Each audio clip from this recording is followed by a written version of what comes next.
जय हिंद। मैं Pappu sir PDF mind में आपका फिर से स्वागत करता हूँ।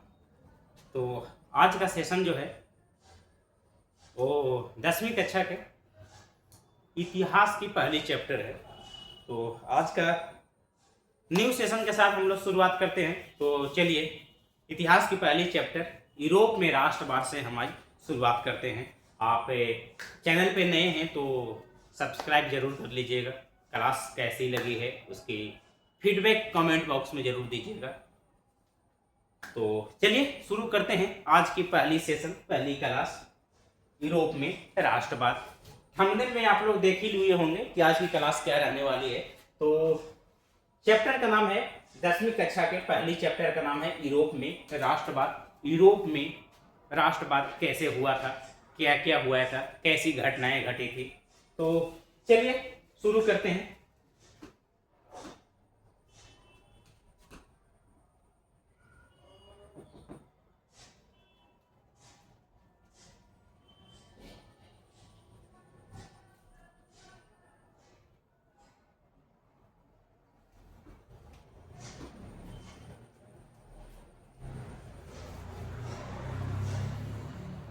तो चलिए गैज शुरू करते हैं आज की पहली टॉपिक, पहली सेशन, पहली क्लास। तो चलिए शुरू करते हैं राष्ट्रवाद। क्या पढ़ना है? राष्ट्रवाद। ये जो चैप्टर का नाम है वो चैप्टर का नाम है यूरोप में राष्ट्रवाद।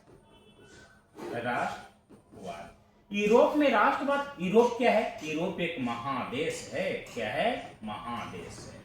महादेश है।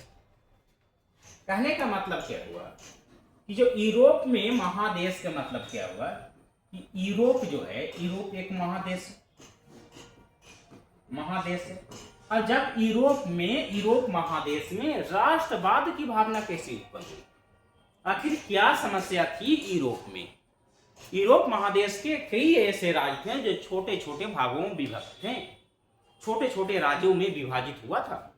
तो ऐसा क्या हो गया था यूरोप में कि राष्ट्रवाद की भावना जागी, लोगों में एक अलग ही उत्साह देखने को मिला, एक नई नई सोच लेकर लोग आए, एक नई विचारधारा को लोग उत्पन्न हुए जो अपने देश के प्रति अच्छा सोचने लगे, देश के प्रति अच्छा विचार रखने लगे। ऐसी कौन सी घटना हो गई? ऐसी कौन सी विचारधारा आया? तो यूरोप जो है, यूरोप में 44 देश आते हैं। कितने देश आते हैं? 44 देश आते हैं यूरोप में। एक सेकंड के लिए रुकिएगा आप लोग।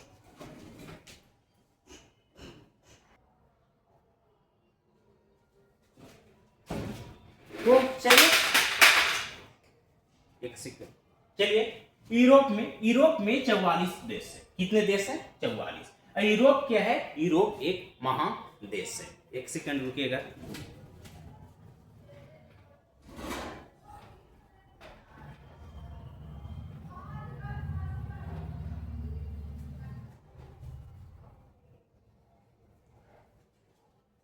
चलिए यूरोप जो है, यूरोप में 44 देश आते हैं। अब ये 44 देश एक यूरोप महादेश में है। तो कहने का मतलब हुआ कि यूरोप महादेश में एक राष्ट्रवाद की भावना क्यों जागी? ये राष्ट्रवाद है क्या? राष्ट्रवाद का मतलब क्या होता है? तो चलिए बताते हैं कि राष्ट्रवाद, राष्ट्र के मतलब होता है देश, राष्ट्र का मतलब होता है देश। इस वाद का मतलब होता है प्रेम या लगाव, प्रेम या लगाव। या इसको हम कह सकते हैं कि वाद के मतलब होता है वाद, विचार, विचार। यानी कि कहने का मतलब ये हुआ कि राष्ट्र मतलब देश, वाद के मतलब विचार, लगाव, प्रेम। तो अपने देश के प्रति प्रेम या लगाव की भावना को, अपने देश के प्रति प्रेम या लगाव की भावना को राष्ट्रवाद कहा जाता है। आखिर ऐसी क्या जरूरत पड़ गई जो यूरोप में राष्ट्रवाद की भावना लोगों में जागी? ऐसी क्या हो गई?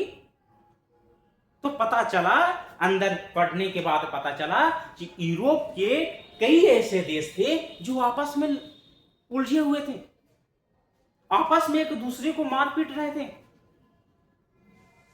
हर एक राजा एक निरंकुश होता जा रहा था।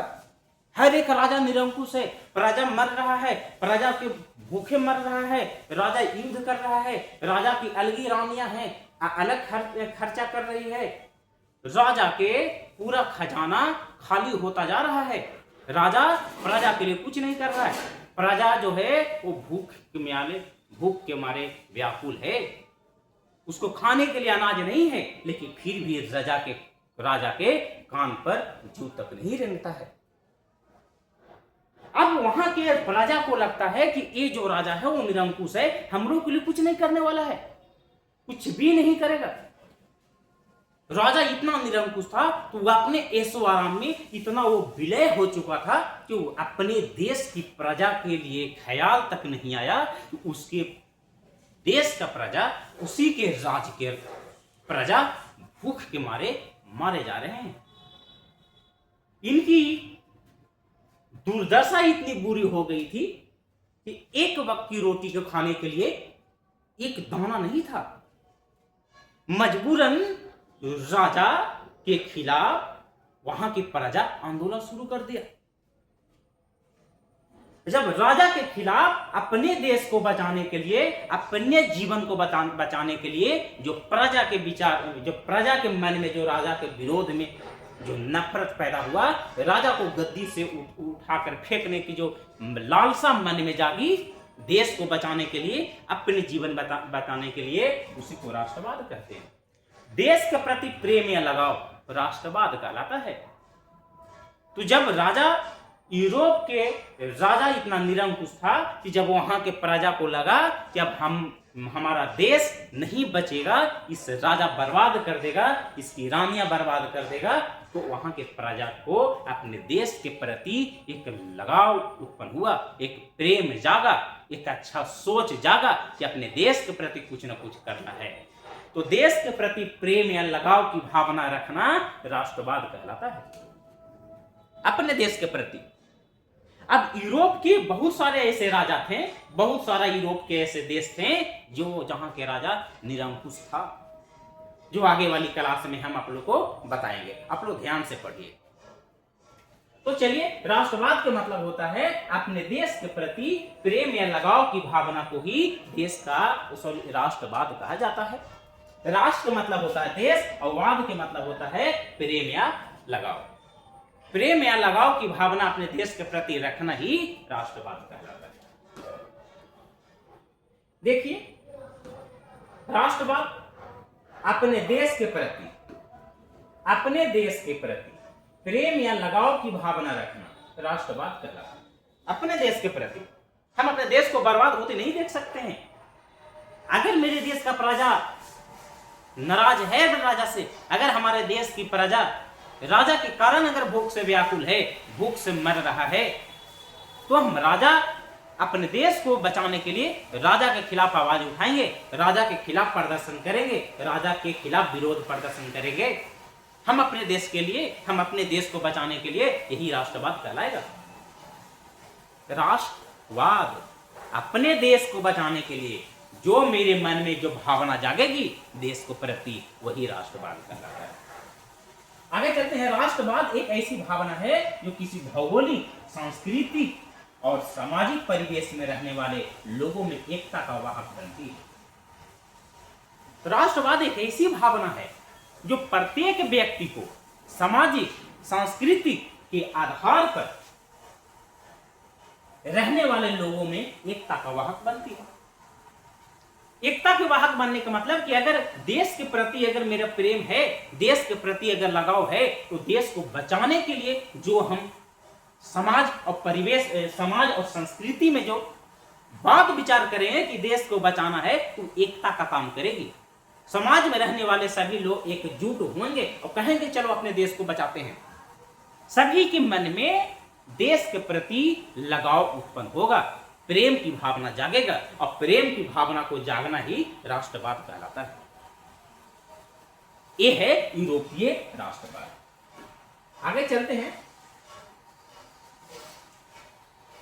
यूरोप महादेश है, यूरोप एक महादेश है, हमने बताया कि यूरोप क्या है, तो यूरोप महादेश है। यूरोप महादेश में कितने देश आते हैं, तो यूरोप महादेश में जो है वो 44 देश आते हैं। क्या आते हैं, 44 देश आते हैं। यूरोप एक महादेश है।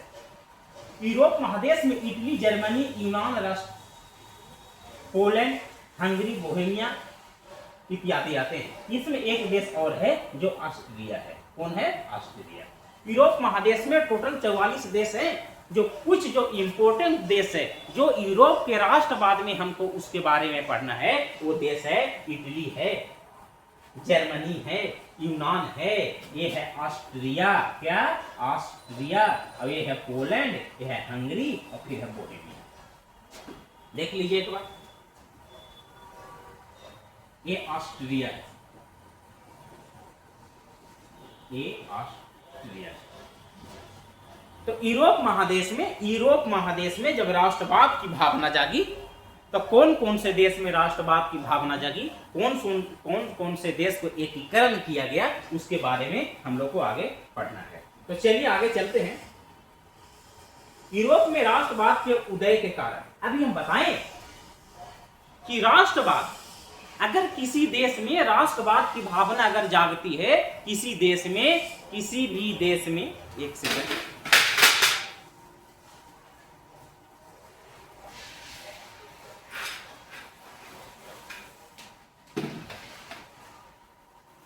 चलिए, अगर किसी भी देश में प्रजा के, वहां के निवासियों को देश के प्रति प्रेम या लगाव अगर जागता है, प्रेम और लगाव की भावना अगर जागता है, तो राष्ट्रवाद कहलाता है। कहने का मतलब क्या हुआ कि आखिर यूरोप में राष्ट्रवाद की भावना क्यों जागी, आखिर ऐसी क्या मुसीबत हो गई, ऐसी कौन सी बात हो गई जो यूरोप के लोगों में अपने देश के प्रति राष्ट्रवाद की भावना जागी, राष्ट्रवाद की चेतना जागी, राष्ट्रवाद का विचार जागा, अपने देश के प्रति अच्छे अच्छे विचार उत्पन्न होने लगा मन में। आखिर ऐसा कौन सी बात होगी, तो ऐसी बात ये हुआ कि वहां के जो राजा था वो निरंकुश था। निरंकुश के मतलब होता है निरंकुश, नी मतलब नहीं, और कुश के मतलब ओकरा पर कोई अंकुश नहीं लगाया जा सकता है। तो जिस देश का राजा या जिस राजा पर कोई अंकुश नहीं लगा सकता है, वो राजा निरंकुश कहलाता है। निरंकुश कहलाने का मतलब यह है कि उस पर कोई पाबंदी नहीं है, उस पर कोई पाबंदी नहीं है, उस पर कोई अंकुश नहीं लगा सकता है, वो निरंकुश कहलाएगा। और वैसी राजा जो निरंकुश होते हैं, जिस पर कोई पाबंदी नहीं लगा सकता है, वो राजा अपने प्रजा के लिए, वही जो कहा जाता है क्या, जो प्राण लेकर ना चले जाते हैं ऊपर, तो प्रजा के लिए वो इंसान और राजा वही साबित होता है। तो यूरोप में राष्ट्रवाद के उदय के कारण क्या है, तो एकरा में बहुत सारा कारण है। पहला कारण क्या है, देखिए कि निरंकुश शासन व्यवस्था। अभी बताए हैं निरंकुश शासन व्यवस्था। कहने का मतलब क्या हुआ कि जो राजा है, जो जिस देश का राजा है, वो एकदम निरंकुश है, उस पर कोई अंकुश नहीं लगा रहा है, कोई अंकुश नहीं लगा रहा है। और जब अंकुश नहीं लगेगा तो राजा निरंकुश कहलाएगा। ओकरा पर अगर अंकुश नहीं लगा जिस राजा पर, उस राजा निरंकुश कहलाएगा। उस पर कोई पाबंदी नहीं है, उस पर कोई पाबंदी नहीं लगा सकता है। और जब पाबंदी नहीं लगेगा तो निरंकुश राजा निरंकुश बन जाएगा। वो अपनी मनमानी करेगा, उसको जो मन करेगा, उस राजा के प्रति जो मन करेगा वो करेगा, उस राजा को जो इच्छा होगा से करेगा। वो राजा प्रजा को अगर मारना चाहेगा मार देगा, लेकिन प्रजा के लिए कोई काम नहीं करेगा। उसको क्या कहते हैं, निरंकुश। ये निरंकुश राजा है।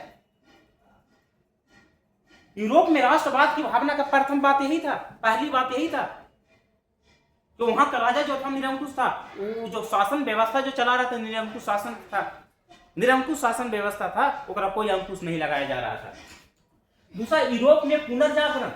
पुनर्जागरण जब देखे यूरोप के लोग कि यूरोप के राजा निरंकुश है, प्रजा के लिए कुछ नहीं कर रहा है, अपने देश की चिंता नहीं है, अपने प्रजा का चिंता नहीं है, और जब अपने देश के लिए, अपने प्रजा के लिए जब कोई चिंता नहीं है तो वो राजा निरंकुश कहलाएगा। और निरंकुश जब कहलाएगा तो वहां के लोगों में पुनः जागरण मतलब कि नया विचार उत्पन्न हुआ। फिर से वो जागा विचार, फिर से लोग में उत्साह बढ़ा कि राजा को उखाड़ फेंकना है, राजा निरंकुश है, राजा प्रजा को जान ले रहा है, राजा प्रजा के की कुछ नहीं कर रहा है, प्रजा भूखे मर रहा है। तो लोगों में पुनः जागृत हुआ, लोगों के मन में एक नया विचार उत्पन्न हुआ जो कहा कि राजा को उखाड़ फेंकना है। तीसरा है 1789 की फ्रांसी की क्रांति। 1789 की जो फ्रांस की क्रांति हुआ था, ये बड़ा ही दिलचस्प कहानी है। इसमें लुईस 16वां के बारे में बताया गया है। लुईस 16वां फ्रांस का एक निरंकुश शासक था, बहुत बेदर्दी शासक था, वो बहुत बेदर्दी शासक था। वो अपनी प्रजा को तबाह कर दिया, बर्बाद कर दिया। फ्रांस के राजा लुईस 16वां राजा था, निरंकुश था, प्रजा के लिए कुछ नहीं सोचता था, अपने ऐशो आराम में विलीन था। जब राजा दूसरे देशों को युद्ध के लिए बुलाया और दूसरों देशों के साथ युद्ध करने के लिए चला गया, अपने देश का हालत बहुत खराब है, अपने देश में प्रजा भूखे मर रहा है और किसी दूसरे देश को मदद करने चला गया। जानते हैं किसको गया था मदद करने? अमेरिका। आगे है चौथा, नेपोलियन का आक्रमण। अभी नेपोलियन जो है आक्रमण करने लगा। नेपोलियन जब फ्रांस का राजा बना तो सब देश को हराया, सभी देश को हराया, लेकिन एक गलती कर दिया है कि ब्रिटेन और अमेरिका पर आक्रमण कर दिया। अब ब्रिटेन और अमेरिका पर आक्रमण करने का नतीजा ये हो गया कि नेपोलियन को बंदी बना लिया गया, बंदी बनाकर भेज दिया गया। चलिए आगे करते हैं। 1789 की फ्रांसीसी की क्रांति। 1789 की क्रांति क्या कहता है? 1789 की क्रांति क्या कहता है? चलिए 1789 की फ्रांसीसी क्रांति क्या है ये जानते हैं। 1774 ईस्वी में 1774 ईस्वी में लुईस 16वां, कौन? लुईस 16वां फ्रांस का शासक बना। क्या बना? शासक बना। 1774 में ही लुईस 16वां फ्रांस का राजा बन जाता है। अब फ्रांस का राजा बनते ही वो अपना असली रूप फ्रांस में दिखाने लगा। लुईस 16वां बुर्बो राजवंश का था संस्थापक, बुर्बो राजवंश का राजा था, जिसको अंग्रेजी में बर्बन राजवंश कहते हैं, बर्बन डायनेस्टी। आगे है 1789 की क्रांति लुईस 16वां के शासनकाल में हुई थी। सही बात है, 1789 की फ्रांसीसी क्रांति लुईस 16वां के शासनकाल में हुई थी। चलिए इसके पहले कुछ था तो हम इसको बताते हैं कि आखिर फ्रांस की क्रांति क्यों हुआ था। ध्यान से समझिएगा। एक घटना घटा था 1776 में, Boston T party. Boston T party की घटना, ये एक ऐसी घटना है, ध्यान से समझिएगा तो आपको बहुत अच्छी तरीके से समझ में आएगा। ये कहता है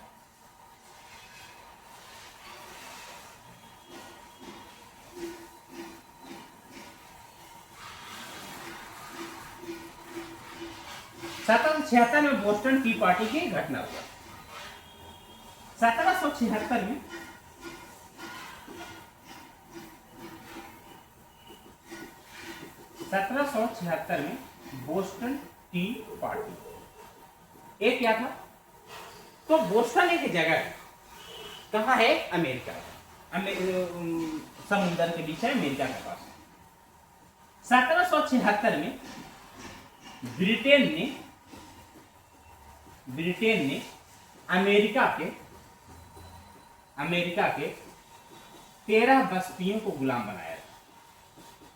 13 बस्तियों को गुलाम बनाया। सुनिएगा ध्यान से।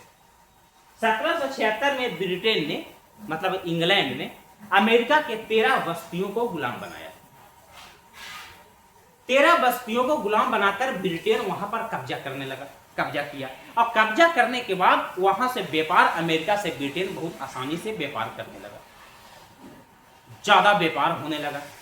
अब अमेरिका सोचा कि 13 बस्ती आज बनाया है गुलाम, आने वाला समय में अगर इसको नहीं रोका गया तो ये 13 से धीरे धीरे सारे अमेरिका पर गुलाम कर देगा, अमेरिका को गुलाम बना लेगा।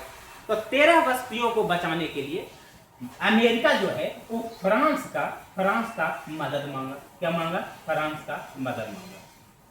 अब सोचिए कि फ्रांस का आर्थिक स्थिति इतना कमजोर था वहां के प्रजा का कि वहां के खाने के लिए एक एक दाना नहीं था।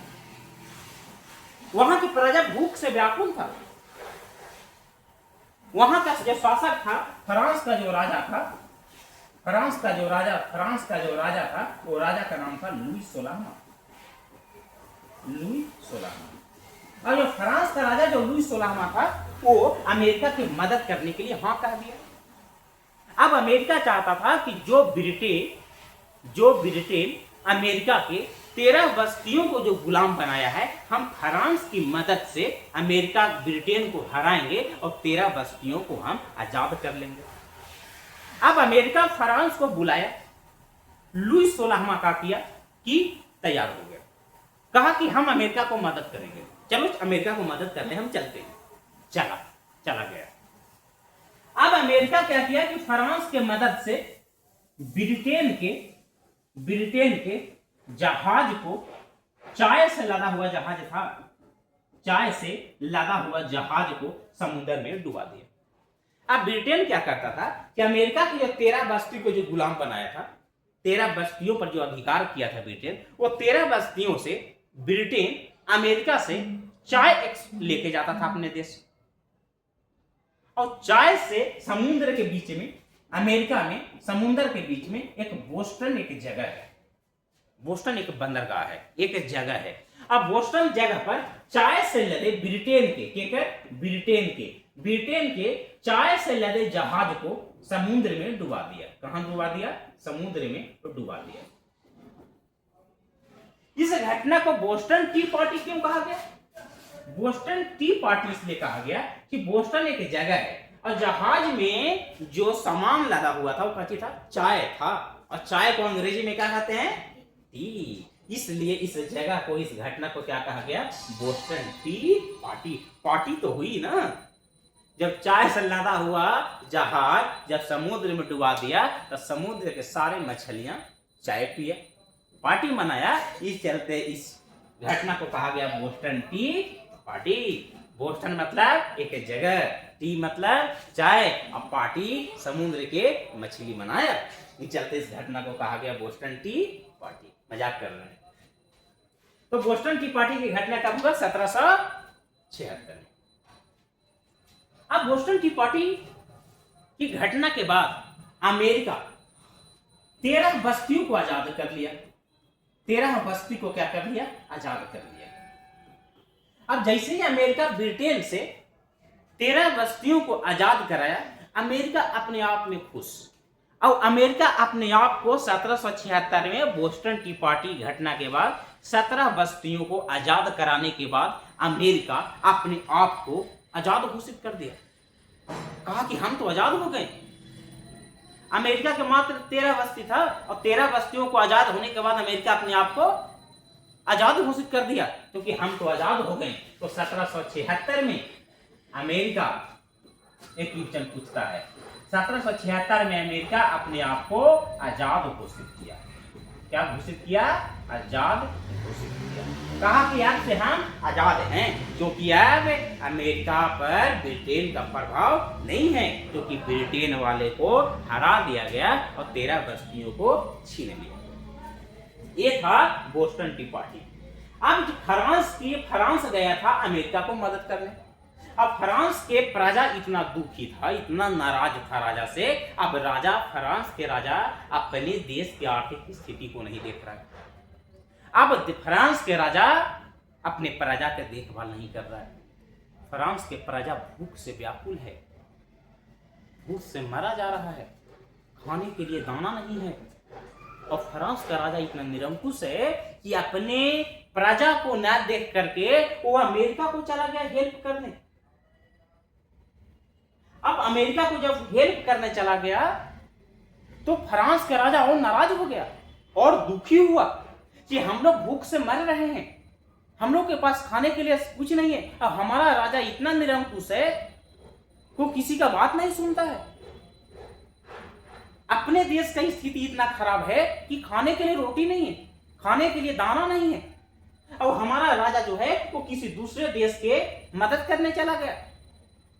अब सोचिए कि अगर फ्रांस का जो खजाना था वो दिन पर दिन खाली होता जा रहा था। फ्रांस का आर्थिक स्थिति खराब है, वहां के प्रजा के पास खाने के लिए भोजन नहीं है, फ्रांस का खजाना दिन पर दिन खाली होता जा रहा है। फ्रांस का राजा के जो रानियां है वो खर्चीला है। एंटोनिया, फ्रांस के पत्नी, राजा की पत्नी का नाम था एंटोनिया, वो एकदम खर्चीला औरत है। और ऊपर से फ्रांस युद्ध अमेरिका में दूसरे देशों को मदद करने के लिए चला गया। अब युद्ध तो पैसा से होता है ना, युद्ध करने में पैसा खर्च तो होता है ना।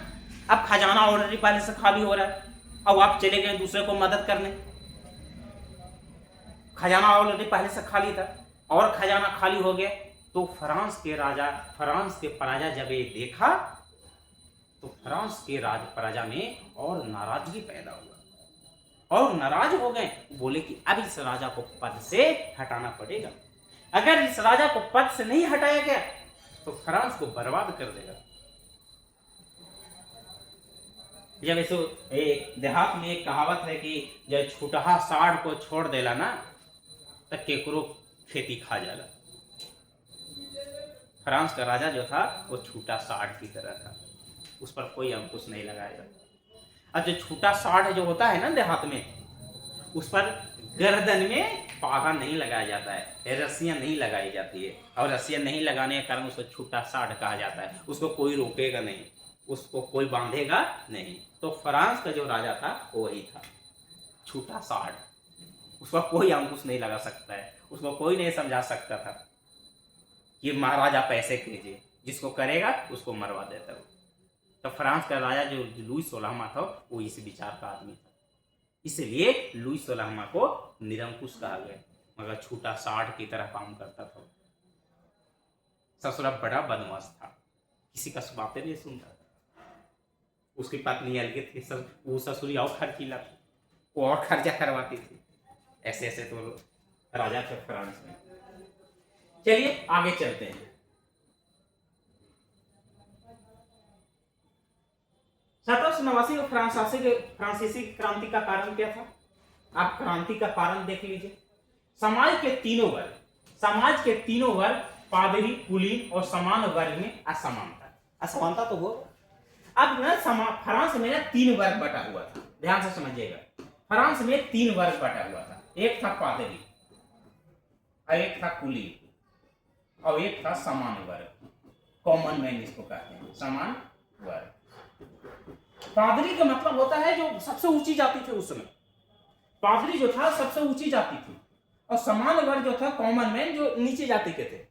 और फ्रांस का राजा, ध्यान से सुनिएगा, अब फ्रांस के राजा यहां पर ज्यादा अत्याचार जनता के साथ किस लिए किया? क्योंकि फ्रांस के राजा जो सबसे ऊंची जाति वाले थे, जो सबसे अमीर लोग थे, उससे टैक्स नहीं वसूलता था।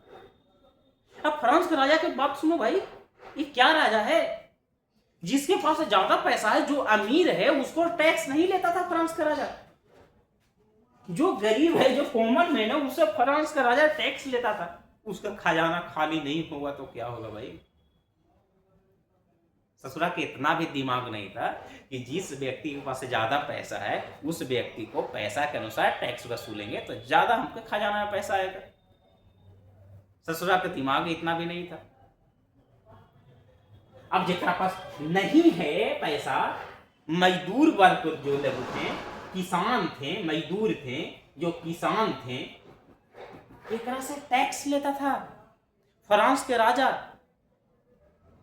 ये दुर्भाग्य की बात है कि नहीं है कि जेकरा पर पैसे नहीं है सरकार टैक्स ले रहा है कि जबरदस्ती तुम टैक्स दो, जेकरा पर पैसा है सरकार टैक्स नहीं ले रहा। तो तीनों में असमानता हुआ कि नहीं हुआ? तीनों में असमानता हुआ कि नहीं हुआ? जो ज्यादा पैसा वाला सरकार टैक्स न ले रहा है और जो कम पैसा वाला उसको टैक्स ले रहा है, तो 3 वर्ग में असमानता हुआ, पादरी में, कुलीन में और सामान्य वर्ग में असमानता हुआ ना। तो इस चलते वहां के फ्रांस का जो राजा थे वो निरंकुश राजा से नाराज थे। अब एक क्रांति में 1789 की फ्रांसीसी क्रांति का सबसे बड़ा कारण में से एक था ही, क्योंकि गरीबों से, किसानों से ज्यादा टैक्स वसूला जा रहा था। आगे है जन्म के आधार पर विशेष अधिकार। हाँ, फ्रांस में ये भी था कि जन्म के आधार पर तुमको विशेष अधिकार दिया जाएगा। तुम अगर गरीब हो तो तुमको अधिकार नहीं दिया जाएगा, तो पादरी हो तो तुमको अधिकार दिया जाएगा जन्म के आधार पर। तीसरा, ए स्टेट जनरल के बैठक में स्टेट के आधार पर मतदान। हाँ भाई,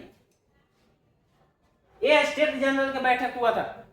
अब स्टेट के आधार पर वहां मतदान किया जाता था, स्टेट के आधार पर। बताओ तो। आगे है 1789 में कर बढ़ाने का प्रस्ताव। अब बताओ, 1789 में फ्रांस के राजा अचानक घोषणा कर दिया कि हम कर बढ़ा देंगे, अब कर हम अपनी मनमौजी से वसूल करेंगे। आप थोड़ा सा कॉमन सेंस लगाइएगा। जेकरा पास ज्यादा पैसा था, जिसके पास ज्यादा पैसा था उसको से टैक्स वसूल नहीं रहा है, जेकरा पास कम पैसा था ओकरा से टैक्स वसूल रहा है, और वो भी ज्यादा मात्रा में वसूल रहा है। अब अचानक फ्रांस के राजा का कह दिया कि अब तो टैक्स ज्यादा मात्रा में हम लेंगे, और ज्यादा मात्रा में जब लेगा ये टैक्स तो सबसे ज्यादा प्रभाव किसको पड़ेगा? तो सबसे ज्यादा प्रभाव किसको पड़ेगा? इस पर, जो कॉमन मैन है, इस पर ज्यादा प्रभाव पड़ेगा, क्योंकि ये मजदूर है, ये किसान है, ये कमाने वाला व्यक्ति है, ये कमा कर अपने बाल बच्चा को पाल पोस रहा है। और फ्रांस के राजा 1789 में अचानक कहता है कि जो कर जो हम वसूलते हैं वो कर अब ज्यादा लगेगा, प्रभाव तो पड़ेगा ना इस पर। तो 1789 की क्रांति को उजागर करने वाला में सबसे ज्यादा संख्या जो था वो किसान मजदूरों को था। और फ्रांस के राजा को इतना दुर्गति से मारा गया, इतना बेदर्दी से मारा गया कि क्या ही बताएं। आगे वाले क्लास में हम बताएंगे। आगे है लुई 16वां की खराब नीति। हाँ भाई, लुई 16वां की खराब नीति तो है ही।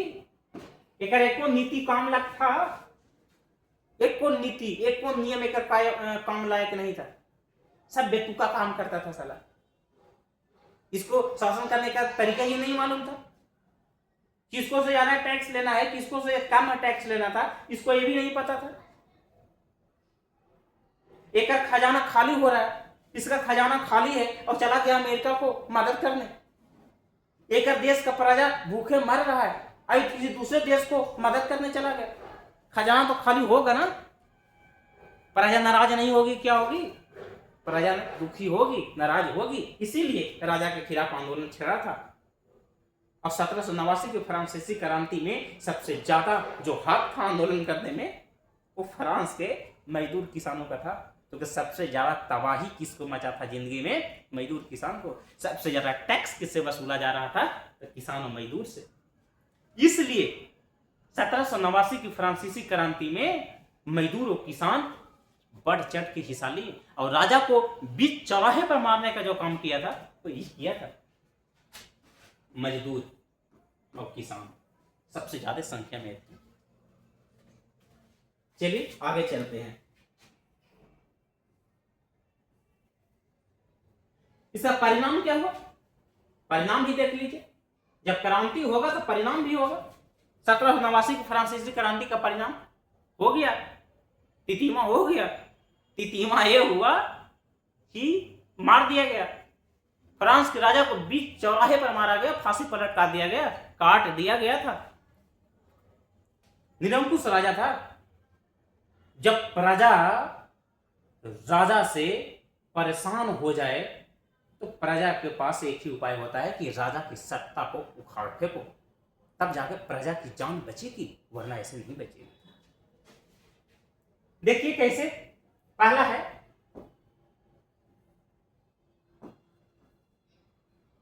इसका जो परिणाम है वो परिणाम देखिए क्या है। परिणाम कहता है कि 1789 की क्रांति के बाद लुई 16वां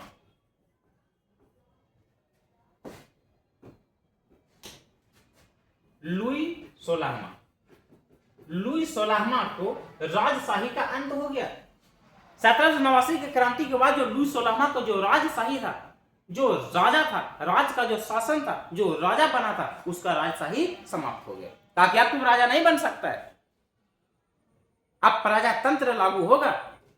राजा को बीच चौराहे पर फ्रांस की क्रांति के समय फ्रांस के राजा लुई 16वां को बीच चौराहे पर फांसी की सजा दे दिया गया। और लुई 16वां को मारने के बाद, लुई 16वां को मारने के बाद वहां प्रजातंत्र लागू हुआ। कहा कि अब कोई राजा नहीं रहेगा, प्रजा शासन करेगा। 1791 ईस्वी में फ्रांस में संवैधानिक राजतंत्र की स्थापना हुई। हाँ, राजतंत्र संवैधानिक, जो संविधान से चलेगा, जो नियम कानून से चलेगा। निरंकुश राजा जैसा नहीं चलेगा, जो निरंकुश राजा को मन माया से कर दिया, नहीं, संविधान के तहत चलेगा, नियम कानून से चलेगा। 1793 में लुई 16वां को फांसी की सजा दी गई। 1793 में लुई 16वां को फांसी दे दिया गया, बीच चौराहे पर फांसी की सजा दिया गया। अब कोई देने वाला कोई नहीं था, वो राजा था, वहां का प्रजा था। और प्रजा में सबसे ज्यादा संख्या में कौन था? मजदूर और किसान, जगह सबसे ज्यादा अत्याचार राजा करता था। जैसी करनी वैसी भरनी, जो जैसा करेगा वो ऐसा पाएगा।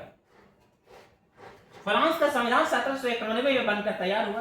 1791 में वहां के प्रजा एक किसान मजदूर संघ जो है वहां एक संविधान बनाया। कब बनाया? 1791 में। 1791 में संविधान बनकर तैयार हुआ और कहा वहां के राजा, वहां के प्रजा कि अब संविधान बन गया है, अब मेरे प्रजा के नियम कानून से समय देश चलेगा। अब तो सोचा कि जब बनिए गया है तो राजा को खत्म कर देते हैं। राजा को बीच चौराहे पर ला करके फांसी दे दिया गया, राजा को प्रजा के द्वारा। अब कहा कि खत्म करो राजशाही इसका। अब फ्रांस के राजा लुई 16वां के राजशाही को 1789 की फ्रांस की क्रांति के समय खत्म कर दिया गया। अब कहा कि एक नया देश बनेगा, एक नया फ्रांस बनाया जाएगा, एक अलग राजा आएगा, जो अच्छा राजा आएगा उसको राजा बना दिया जाएगा। जब फ्रांस की राजा को जब फांसी दिया गया, फ्रांस की राजा को जब फांसी दिया गया तो फ्रांस की राजा का जो सेनापति था, उस सेनापति का नाम था नेपोलियन बोनापार्ट। नेपोलियन बोनापार्ट, याद कीजिएगा, बोनापार्ट। अब नेपोलियन बोनापार्ट के बाप का जो नाम था वो था नाम कार्लो बोनापार्ट। Carlo Bonaparte. अब 1791 में संविधान बनकर तैयार हुआ। 1793 में फ्रांस के राजा को फांसी दे दिया। चलिए आगे। और फ्रांस के राजा के जो सेनापति है, फ्रांस का जो सेनापति था उसका नाम था नेपोलियन बोनापार्ट, और नेपोलियन बोनापार्ट का नाम है कार्लो बोनापार्ट। अब वहां के लुई 16वां को फांसी जब दिया गया तो फ्रांस का राजा जानते हो कौन बना? फ्रांस के जो राजा है वो बना नेपोलियन बोनापार्ट। और नेपोलियन बोनापार्ट राजा बना, वो क्या क्या काम किया चलिए आगे बताते हैं।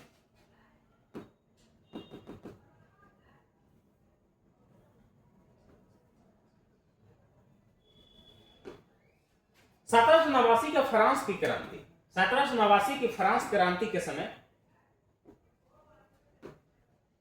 1789 के बाद फ्रांस के शासन व्यवस्था, कहने का मतलब 1789 के फ्रांस के बाद वहां के शासन व्यवस्था कैसा हुआ? तो 1792 से 1795 तक प्रथम गणराज्य था। अब 1793 में मार दिया गया और 1792 से 95 तक प्रथम गणराज्य बना फ्रांस। 1795 से 99 तक डायरेक्टरी शासन व्यवस्था रहा। डायरेक्टरी शासन व्यवस्था का मतलब कोई वहां राजा नहीं था, कोई राजा वहां नहीं था। एक सेनापति के तरह एक प्रजा ही वहां के जनता जो था वो वहां का शासन व्यवस्था चला रहा था, कोई राजा नहीं था, डायरेक्ट प्रजा चला रहा था। 1799 से 1804 तक कॉन्सुलेट शासन था। कॉन्सुलेट शासन के मतलब कि अभी भी कोई राजा नहीं था। संविधान बनकर तैयार हुआ था लेकिन अभी तक वहां कोई राजा था नहीं, लेकिन अपने आप को एक व्यक्ति था जो घोषित कर दिया था, कहा था कि चलो हम राजा बनेंगे लेकिन अभी नहीं बनेंगे। कौन था वो? Napoleon Bonaparte. चलिए आगे चलते हैं। अब नेपोलियन युग शुरू होता है। नेपोलियन युग चलिए थोड़ा सा इसकी कहानी बताते हैं।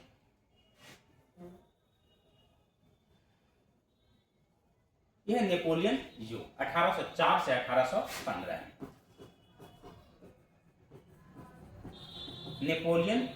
नेपोलियन युग की शुरुआत होता है 1804 से 1815 तक। ये क्या है तो सुनिए, ये क्या है। बड़ा दिलचस्प कहानी इसका भी है।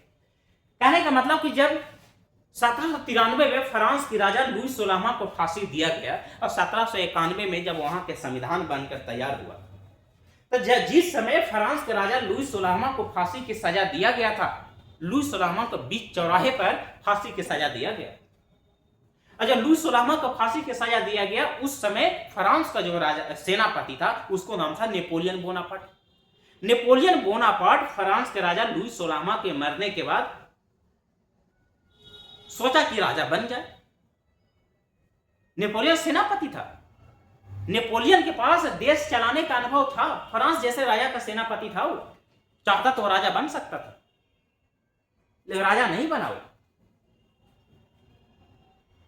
वहां प्रजातंत्र लागू हुआ, वहां प्रजा शासन करने लगा। लेकिन सेनापति होने के नाते, सेनापति के तौर पर फ्रांस का देखभाल और शासन व्यवस्था का देखभाल नेपोलियन करने लगा। नेपोलियन हमेशा इस तलाश में होता था कि अगर कोई बेहतर व्यक्ति अगर आता है, कोई अगर बेहतर व्यक्ति फ्रांस के गद्दी पर बैठेगा, फ्रांस का राजा बनेगा, तो हम उसको सपोर्ट कर देंगे।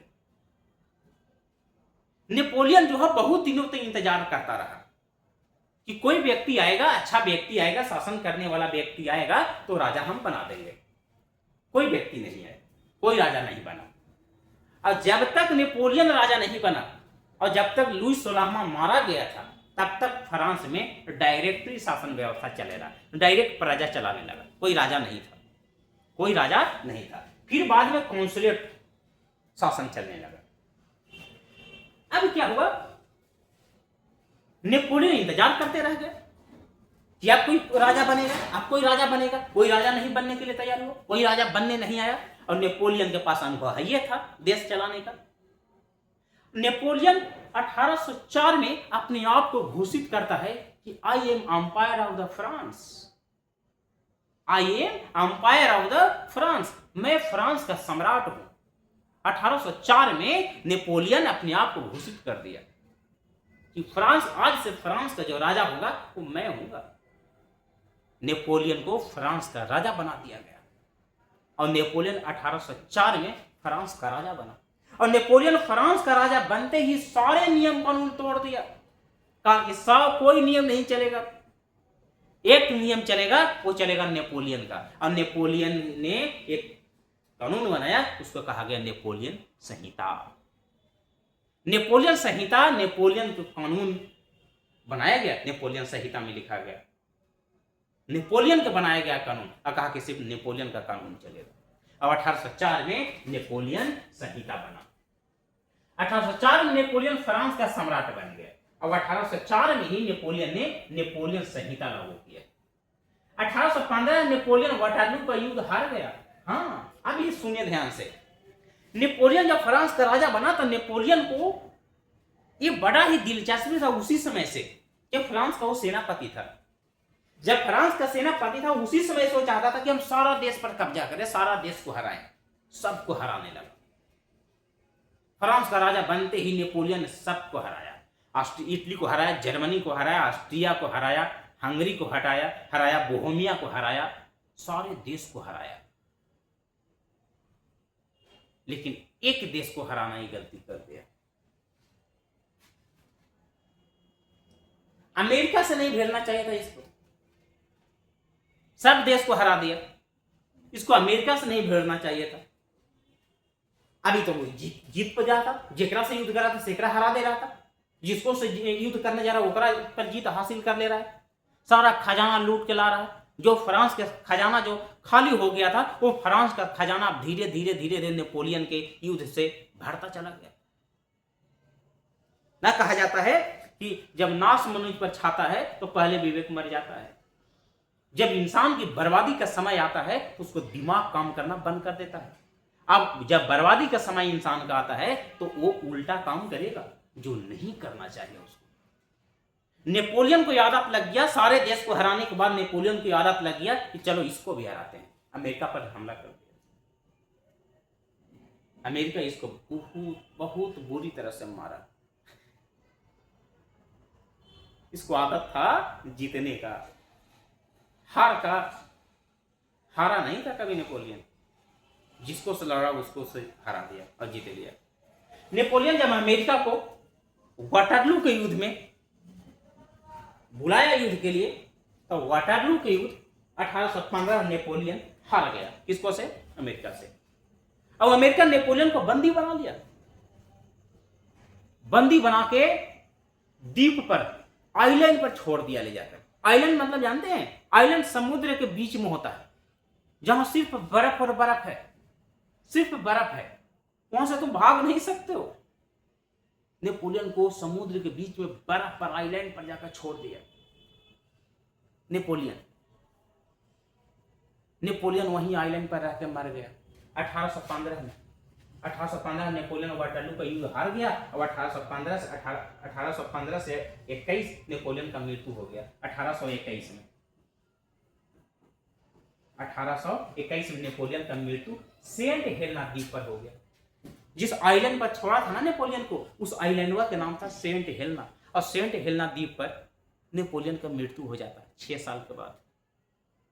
बहुत बहादुर था नेपोलियन, बहुत बहादुर था, डरपोक नहीं था, निरंकुश नहीं था, बहुत प्रजा के लिए काम किया।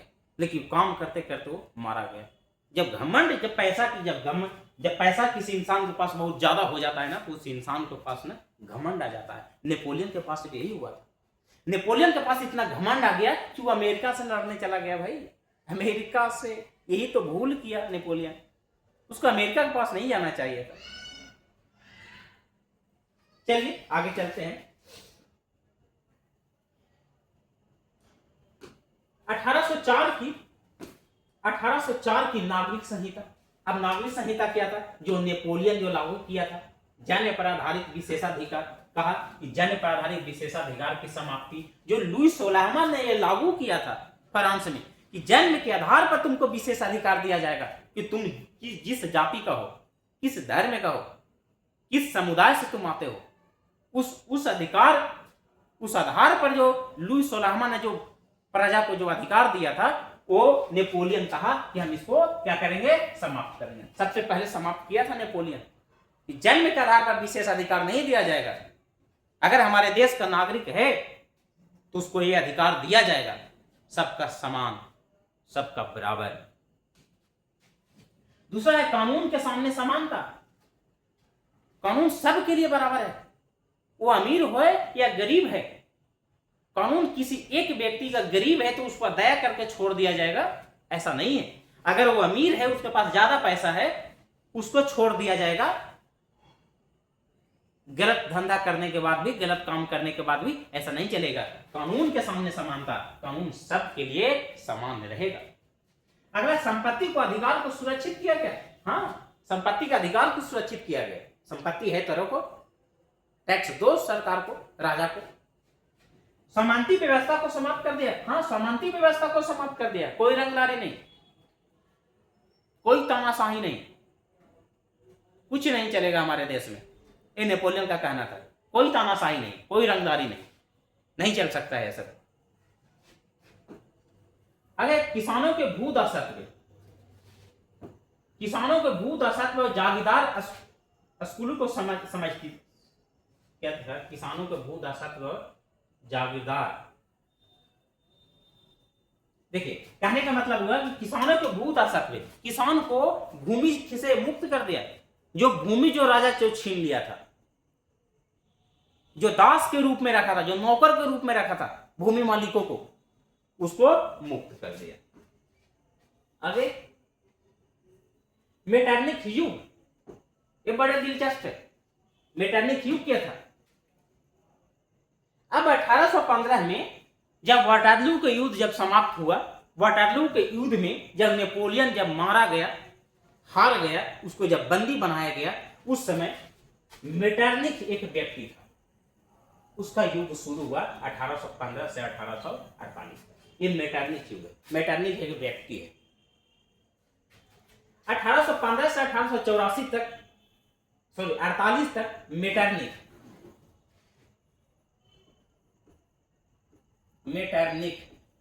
में ने यूरोप की राजनीति में महत्वपूर्ण भूमिका निभाई। कहने का मतलब है कि 1815 में जब वाटरलू को युद्ध नेपोलियन हारा तो 1815 में ही एंट्री किसका हुआ, मेटरनिख का।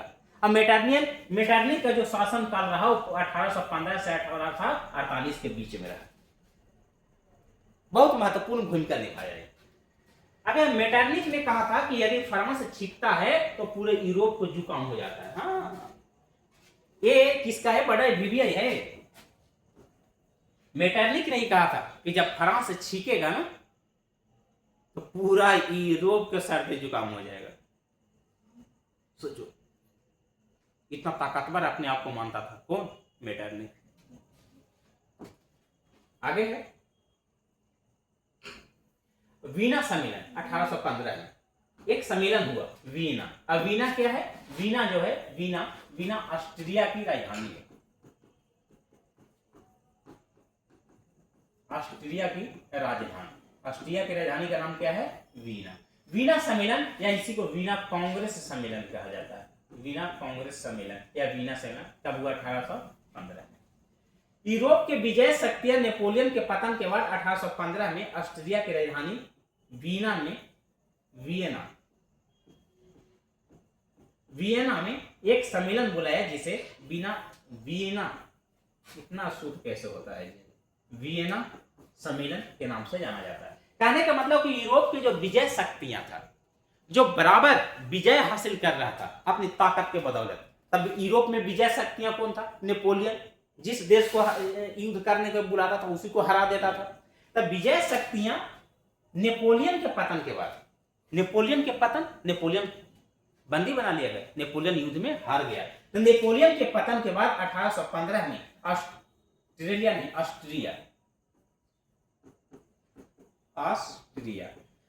की राजधानी वीना में एक सम्मेलन बुलाया जिसे वीना सम्मेलन के नाम से जाना जाता है। वीना सम्मेलन के नाम से जाना जाता है। वीना सम्मेलन की अध्यक्षता ऑस्ट्रिया के चांसलर मेटरनिख ने किया था। और जब 1815 में जब वीना सम्मेलन हो रहा था तो वो वीना सम्मेलन का जो अध्यक्षता था वो ऑस्ट्रिया के चांसलर जो था वो कौन था, मेटरनिख ने किया था।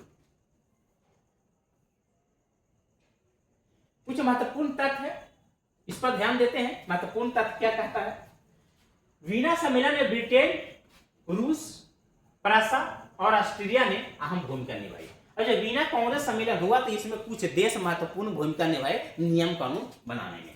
मेटरनिख प्रतिक्रियावादी शासक था जिसका उद्देश्य था कि गणतंत्र का विरोध करना और राजतंत्र को पुनः स्थापना करना। कहने का मतलब क्या हुआ कि मेटरनिख जो घोर प्रतिक्रियावादी था। प्रतिक्रियावादी का मतलब, कहने का मतलब कि प्रतिक्रियावादी कहने का मतलब कि एक प्रतिक्रिया देता था किसी बात पर, विरोध प्रदर्शन करता था, जो इसको पसंद था वही करता था।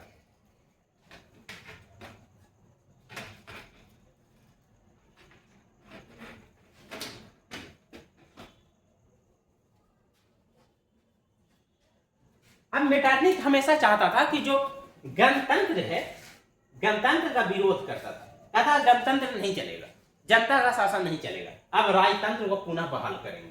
मेटरनिख हमेशा चाहता था कि राजा ही राजा बने, जनता का शासन यहाँ नहीं चले। अगर हम मेटरनिख ने फ्रांस में पुरातन व्यवस्था की पूर्ण स्थापना किया। पुरातन व्यवस्था का मतलब होता है पूरे वाला, पुराने वाला। अब मेटरनिख ने फ्रांस में पुरातन व्यवस्था लागू कर दिया, जो लुई 16वां जो नेपोलियन से पहले था वही वाला शासन व्यवस्था फिर ले आया। वीना कांग्रेस द्वारा कांग्रेस में बुर्बो राजवंश को पुनः स्थापित किया गया तथा लुई 18वां फ्रांस का राजा बना। अब वीना कांग्रेस का अध्यक्षता जो है मेटरनिख किया। अब वीना कांग्रेस के द्वारा जो फ्रांस में जिस राजवंश पहले था, जो लुई 16वां, याद कीजिए लुई 16वां जो था वो भी बुर्बो राजवंश का था। अब बुर्बो राजवंश का शासन वो भी था। अब मेटरनिख ने वीना सम्मेलन की अध्यक्षता किया और वीना सम्मेलन के द्वारा वही बुर्बो राजवंश को पुनः स्थापित किया गया, जो बुर्बो राजवंश खत्म हो गया था लुई 16वां के समय में। और लुई 16वां के ही खानदान से एक लुई 18वां फ्रांस का एक नया राजा बना। फिर उसी दौर में चले गए एक बड़ा शायरी हमको याद आ रहा है इस पर कि वर्षों से जो हमने अरमान सजाए रखे थे, वर्षों से जो हमने अरमान सजाए रखे थे, तेरी जुल्फों की हवाओं ने उसे बर्बाद कर दिया। अब कई वर्षों से नेपोलियन लुईस सोलामा के मरने के बाद कई वर्षों से नेपोलियन उसको सजाया, उसको अच्छा बनाया, देश को एक नया राष्ट्र का निर्माण किया नेपोलियन। खजाना खाली हो गया था, खजाना को भरा। और एक वीना कांग्रेस का सम्मेलन एक झटके में फ्रांस को बर्बाद कर दिया, फिर उसी रास्ते पर लेके चला गया जिस रास्ते से नेपोलियन, जिस खाई से नेपोलियन फ्रांस को निकाला था। अब उसी राजवंश का शासन फिर से स्थापित हो गया, फिर उसी राजवंश का राजा बना लुई 18वां। तो वर्षों से हमने ख्वाब जो पाल रखा था, तेरी जुल्फों के झोंकों ने उसे एक पल में बर्बाद कर दिया। यह था फ्रांस की स्थिति।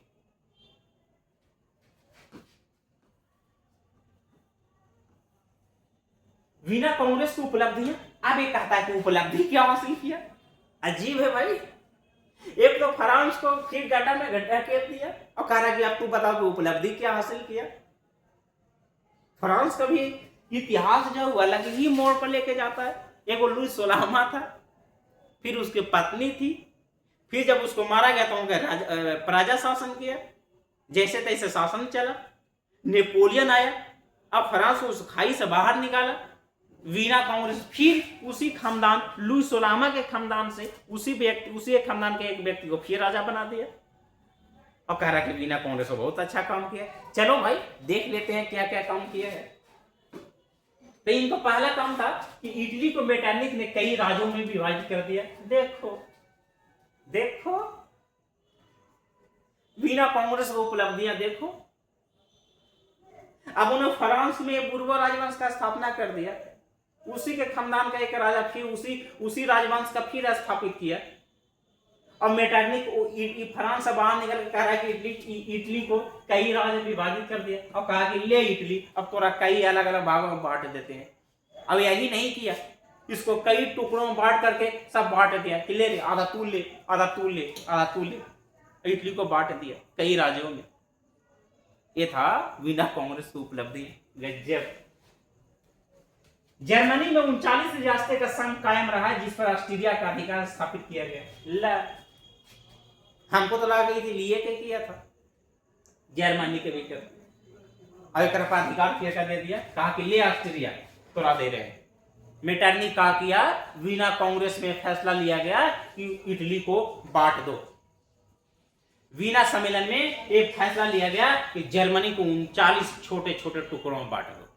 और जानते हो किसको अधिकार में दिया गया? ऑस्ट्रिया को। अब ऑस्ट्रिया को अधिकार में दे दिया गया जर्मनी को 39 राज्य। चलो रे, तुम ये ले लो, तुम ये ले लो, तुम वो ले लो। ये था कांग्रेस, वीना कांग्रेस की उपलब्धियां। हमको तो लगा कि अच्छा काम किया होगा, ये तो तोड़ के रख दिया। चलो देखते हैं आगे कुछ और मिल जाए अच्छा अच्छा काम।